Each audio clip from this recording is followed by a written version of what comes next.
की प्रधानमंत्री आवास योजनेच्या अंतर्गत यावर्षी आपल्याला केंद्र सरकारने 6.5 लाख घरं मंजूर केली होती।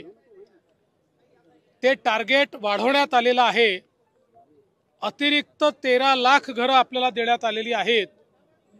एकूण आपण विचार केला तर जवळपास या वर्षी केंद्र सरकारच्या वतीनं महाराष्ट्रातल्या गरिबांकरता, कच्च्या घरात राहणाऱ्यांकरता, बेघरांकरता एका वर्षात 20 लाख घरं देण्याची अनाउन्समेंट आत्ताच केंद्रीय ग्रामविकास मंत्री आदरणीय शिवराज सिंग चौहान साहेबांनी केलेली आहे।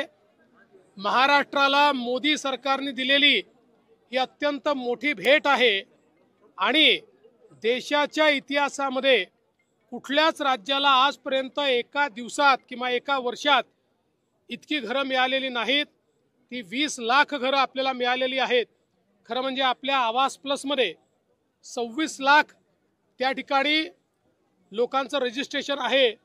आता ही 20 लाख घरं मिळाल्यामुळे आता फार कमी आपल्याकडे त्या यादीतले बेघर लोक राहतील, जे पुढच्या वर्षी आपण कंप्लीट करू शकू। त्यासोबत एक अजून महत्त्वाची अनाउन्समेंट त्यांनी केली आहे की पूर्वी सर्वेक्षणामधले जे निकष होते ते निकष देखील आता त्या ठिकाणी डायल्यूट करण्यात आलेले आहेत।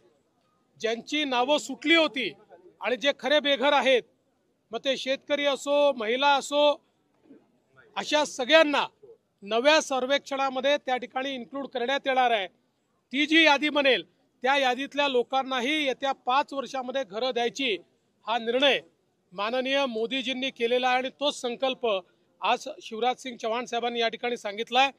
मी महाराष्ट्राच्या वतीनं माननीय देशाचे प्रधान